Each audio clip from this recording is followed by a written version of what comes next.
రెండ్ల పాలక మండలి చరిత్రలో ఒకే అజెండాతో పాలక మండలి సమావేశం జరిగింది ఈ రోజే. ఈ పాలక మండలి సమావేశంలో తీసుకున్నటువంటి తీర్మానం ఏందిరా అంటే, అలిపిరికి అంటే శ్రీవారి పాదాల నుంచి 4 కిలోమీటర్ల ఆవల ఉన్నటువంటి ఏపీ టూరిజం శాఖకు సంబంధించిన 31 ఎకరాల స్థలాన్ని టీటీడీ తీసుకొని పాదాల మంటపం నుంచి అలిపిరి పాదాల దగ్గర నుంచి 2.5 కిలోమీటర్లో ఉన్నటువంటి టీటీడీ స్థలాన్ని టూరిజం వాళ్లకు బదలాయించటం చాలా ఆశ్చర్యకరమైనటువంటి విషయం. ఇది సాధువులు భక్త పుంగవులు అందరూ కూడా తీవ్రంగా వ్యతిరేకించినందువలన అక్కడ హోటల్ నిర్మాణాన్ని నేను ఆపేస్తున్నాను అని చెప్పినటువంటి ముఖ్యమంత్రి చంద్రబాబు నాయుడు గారు ఆ హోటల్ నిర్మాణానికి అనుమతులు ఇవ్వటానికి టీటీడీ స్థలాన్ని ఏపీ టూరిజానికి బదలాయింపు చేసేటువంటి అర్జెంటు అజెండా మీద ఈరోజు చర్చ జరిగి తీర్మానం చేసినారు. ఈ రకంగా ఏ కారణంగా అయితే పెద్ద ఎత్తున ఉద్యమం జరిగిందో, మా ప్రభుత్వం ఆ హోటల్కు అనుమతి ఇచ్చింది అని చంద్రబాబు నాయుడు గారు చాలా యాగి ఆయన ప్రతిపక్షంలో ఉండగా చేశారో, అదే చంద్రబాబు నాయుడు గారు అదే హోటల్కి తిరుపతిలో ఉన్నటువంటి అలిపిరి పాదాల మంటపానికి అతి చేరువలో టీటీడీ స్థలాన్నే ఇచ్చేందుకు ముందుకు రావటం ఆశ్చర్యకరమైనటువంటి విషయం. ఇది సాధువులు, మఠాధిపతులు, పీఠాధిపతులు అందరూ కూడా ఉద్యమించాల్సినటువంటి నిర్ణయం. అది తిరుమల తిరుపతి దేవస్థానానికి సంబంధించినటువంటి అత్యంత ఖరీదైనటువంటి 31 ఎకరాల భూమిని టూరిజం శాఖ వాళ్లకు కేటాయించి అక్కడ తీసుకున్నటువంటి అదే నిర్ణయాలను ఇక్కడ అమలుపరచాలని చెప్పటం, అంటే ఆ హోటల్కు తిరిగి అనుమతి ఇవ్వటం, ఆ ఒబరాయి హోటల్కి అనుమతి ఇవ్వటానికి ఈ నిర్ణయం తీసుకోవటం జరిగింది. దానికి టీటీడీ స్థలం అవసరమా అన్నది మొదటి ప్రశ్న అయితే, అక్కడి నుంచి మీరు ఆ హోటల్ని తీసివేస్తాము అని చెప్పినప్పుడు టూరిజం శాఖకు సంబంధించినటువంటి ఆ స్థలాన్ని టీటీడీకి ఇచ్చివేసి ఈ హోటల్ వాళ్లకు మీరు ప్రభుత్వ భూమిని ఎక్కడైనా ఇచ్చేటువంటి అవకాశం ఉన్నప్పటికీ కూడా ఏ ఎయిర్పోర్టు దగ్గర మరొక చోటనో కావలసినంత ప్రభుత్వ భూమి ఉన్న చోట అక్కడ ఇవ్వకుండా అత్యంత ఖరీదైనటువంటి టీటీడీ స్థలాన్ని బదలాయించటము, ఆ స్థలము కూడా ఇప్పుడు టూరిజం శాఖ వాళ్లకు సంబంధించినటువంటి స్థలం కంటే కూడా అలిపిరికి అతి చేరువలో ఉన్నటువంటి స్థలాన్ని, టీటీడీ స్థలాన్ని టూరిజంకి ఇవ్వటం వెనుక మతలబు ఏంటి? మరి మేం చేస్తేనేమో చాలా ఘోరము, నేరము, అపచారము అని మాట్లాడినటువంటి చంద్రబాబు నాయుడు గారు లాంటి పెద్దలంతా, అదే పెద్దలు ఈ రోజున అలిపిరికి అత్యంత చేరువలో టీటీడీ స్థలాన్ని టూరిజం శాఖకు ఎలా ఇస్తారు? ఇది ఇవ్వటం న్యాయమా? దానికోసమని అత్యంత త్వరితంగా వెనువెంటనే ఈ బదలాయింపు ప్రక్రియ కూడా వేగవంతం చేయాలని టీటీడీ బోర్డు రాష్ట్ర ప్రభుత్వాన్ని కోరటమైనదేనని పత్రికా ప్రకటన చేయటం జరిగింది. టీటీడీ ఆంధ్రప్రదేశ్ టూరిజం అథారిటీకి చెందిన 2468 ఎకరాల భూమిని సర్వే నంబర్ 604లో ఉన్నటువంటి టూరిజం అథారిటీకి చెందినటువంటి భూమిని, అలాగే అదే సర్వే నంబర్లో ఉన్నటువంటి మరో 10 ఎకరాల 32 సెంట్ల భూమిని టీటీడీకి బదలాయించడం, దానికి బదులుగా తిరుపతి అర్బన్లోని సర్వే నంబర్ 588ఏలోని టీటీడీకి చెందిన 10 ఎకరాల 32 సెంట్ల స్థలాన్ని ఏపీటీఏకు కేటాయించేటువంటి ప్రక్రియను త్వరితగతిన పూర్తి చేయాలని, అలాగే 588ఏలో ఉన్న అర్బన్ సర్వే నంబర్లో ఉన్న 24 ఎకరాల 68 సెంట్ల స్థలాన్ని ఏపీటీఏకి బదిలీ చేయాలనేటువంటి నిర్ణయాన్ని తీసుకుని దాన్ని వేగవంతంగా చేయాలని ప్రభుత్వాన్ని కోరటమైనది.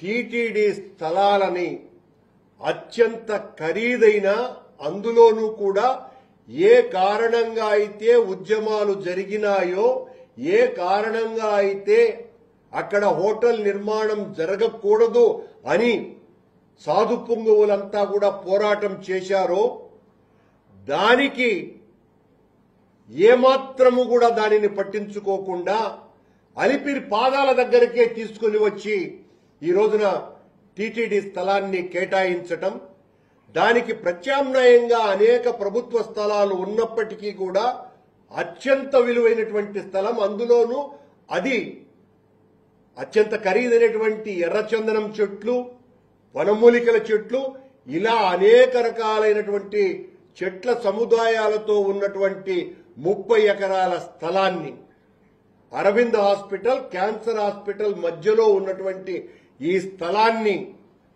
టీటీడీ ఈ రోజున టూరిజంకు కేటాయించి అక్కడ ఈ ముంతాజ్ హోటల్కు అనుమతి ఇవ్వాలా అన్నటువంటి నిర్ణయం సరైనదా అని ప్రశ్నిస్తున్నాం మేము. ఆ రోజున మా ప్రభుత్వాన్ని ఇంత పాశవికంగా విమర్శించినటువంటి వాళ్ళు ఈ రోజున మళ్లీ అంతకంటే అలిపిరికి చేరువలో టీటీడీ స్థలాన్ని ఇవ్వటాన్ని పూర్తిగా వ్యతిరేకిస్తున్నాం. ఏ కారణంగా అయితే సాధువులు, పీఠాధిపతులు, మఠాధిపతులు, భక్త అగ్రగణ్యులు వీళ్ళందరూ కూడా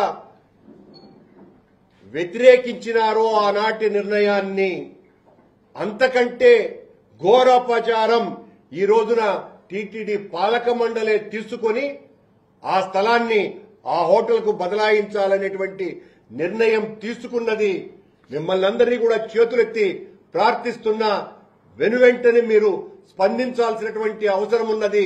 ఇంత ఘోర నిర్ణయము, అపచారము జరుగుతుంటే కూడా ఎవరు కూడా దీని గురించి మాట్లాడకపోతే చాలా తీవ్రమైనటువంటి తప్పిదం అవుతుంది.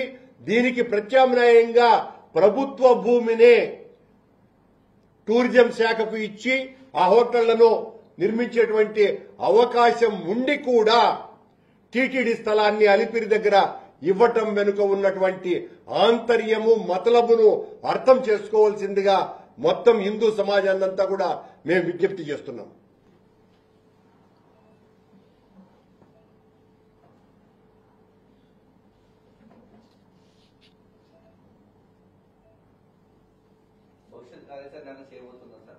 మొత్తం అందరికీ, హిందూ సమాజానికి అంత ఇంతకంటే దారుణం మరొకటి లేదు. అత్యంత విలువైన వేల కోట్ల రూపాయలు విలువ చేసేటువంటి టీటీడీ స్థలాన్ని అదే హోటళ్ల నిర్మాణానికి టూరిజం శాఖకు బదలాయించటం అంటే, ఇది కూడా చంద్రబాబు నాయుడు గారు చెప్పారు. వాళ్ళ మనవడు దేవాంశ పుట్టినరోజు సందర్భంగా ఆ ఎదురుగా ఉండే స్థలాన్ని ఇస్తాము అని. అప్పుడు అందరూ కూడా ఎదురుగా ఏదైనా ప్రభుత్వ స్థలం ఉందేమో అది ఇస్తారేమో అని అనుకున్నారు. అలా కాకుండా టీటీడీ స్థలాన్నే, అది కూడా అలిపిరికి దగ్గరలో ఇవ్వటము అంటే అంతకంటే దారుణం మరొకటి ఉన్నదా?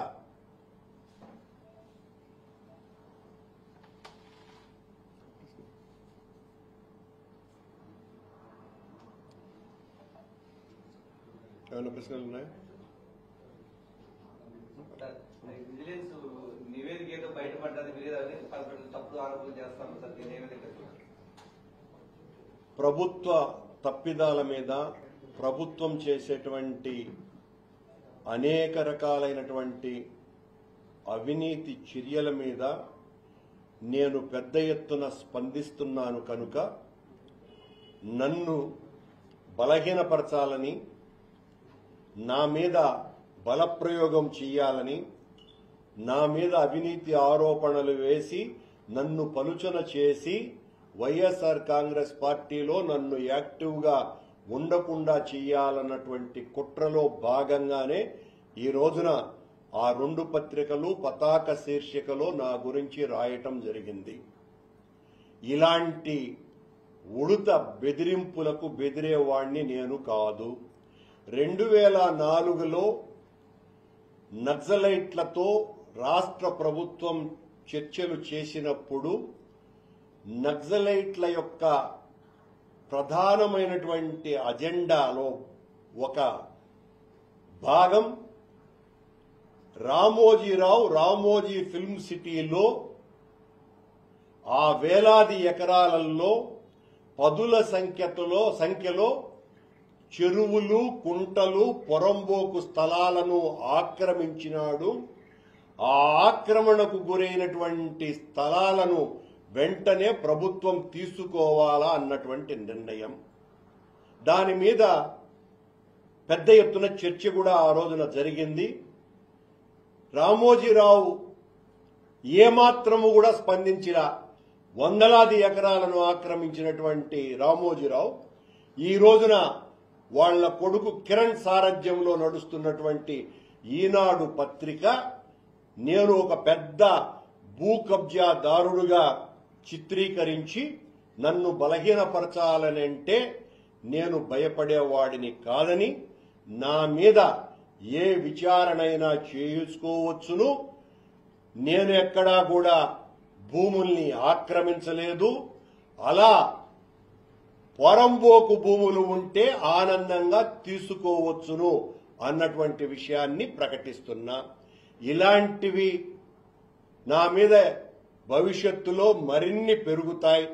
నన్ను ఒక నేరస్తుడుగా, నన్ను ఒక హంతకుడిగా, నన్ను ఒక నీచుడిగా, అవినీతిపరుడుగా అనేక ముద్రలు వేసి ఈ 4 ఏళ్లు ఖచ్చితంగా ప్రతిరోజు నా మీద పేపర్లలో రాస్తాయి అన్నటువంటి విషయం చంద్రబాబు గారిని, కూటమిని మోసేటువంటి పత్రికలు, ప్రసార మాధ్యమాలు నన్ను ఆ రకంగా బదనాం చేయటానికి ప్రయత్నం చేస్తాయన్నటువంటి విషయం తెలిసే నేను మరింతగా ఈ ప్రభుత్వం చేసేటువంటి తప్పిదాల మీద పోరాటం, ఉద్యమాలు చేస్తూనే ఉంటాను.